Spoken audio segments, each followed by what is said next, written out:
Assalamualaikum warahmatullahi wabarakatuh. Perkenalkan, nama saya Rizky Wahyu dengan NIM 22006102 di kelas non reguler program studi S1 Ilmu Keperawatan di Sekolah Tinggi Ilmu Kesehatan Makassar dengan Yayasan Pendidikan Makassar. Di sini saya akan menjelaskan sedikit tentang kebakaran dengan mata kuliah perawatan bencana. Kebakaran merupakan salah satu bencana nyalanya api tidak terkendali yang terjadi pada waktu dan situasi tak terduga. Kebakaran dapat terjadi karena adanya 3 unsur pembentuk, yaitu sumber panas, bahan bakar, dan oksigen. Sumber panas sendiri dapat berasal dari arus pendek, percikan api, gesekan dua benda, dan hal lainnya. Sedangkan bahan bakar yang dimaksud dapat berupa minyak tanah, kertas, kayu, dan lain-lain.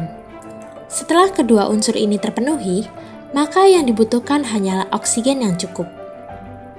Kebakaran tentu saja dapat menimbulkan kerugian, baik itu kerugian harta benda maupun korban jiwa.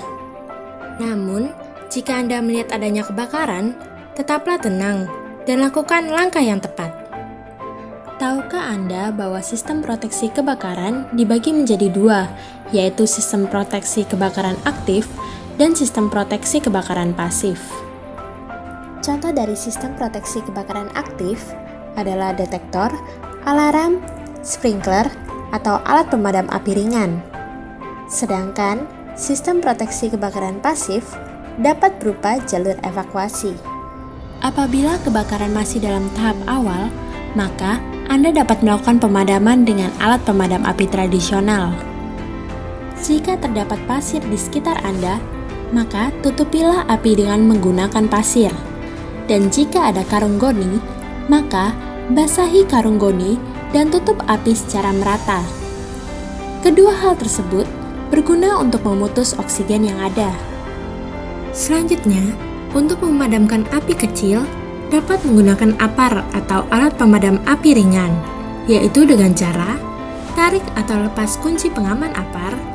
Selanjutnya, ambil selang dan arahkan ke arah api.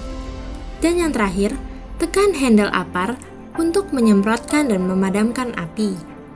Kebakaran kecil dapat menjadi kebakaran besar hanya dalam waktu beberapa detik saja.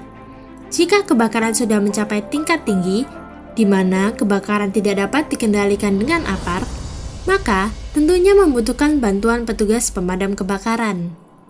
Lalu, bagaimana cara menghubungi satuan pemadam kebakaran? Kita dapat menghubungi layanan tanggap darurat di nomor 112 untuk mendapatkan bantuan pemadam kebakaran. Namun, pada umumnya, masyarakat tidak langsung menghubungi layanan tanggap darurat, dikarenakan refleks panik akan adanya kebakaran. Korban akan fokus untuk menyelamatkan diri, dan akhirnya si jago merah lebih dulu melahap habis gedung. Tapi, perlu Anda ketahui, saat ini terdapat salah satu tim dari Politeknik Perkapalan Negeri Surabaya yang menawarkan sebuah inovasi teknologi sistem pemadam kebakaran yang berjudul Rescue Me.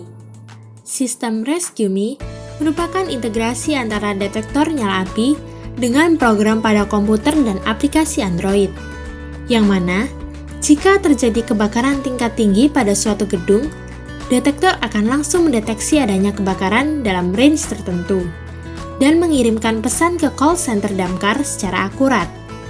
Selanjutnya, dari call center dapat diteruskan ke unit pemadam kebakaran terdekat, sehingga pemadam kebakaran dapat segera menuju ke lokasi dan melakukan upaya penanganan secara cepat dan tepat. Berikut merupakan penjelasan mengenai kebakaran dan cara penanggulangannya. Terima kasih telah menyaksikan video ini dan semoga bermanfaat.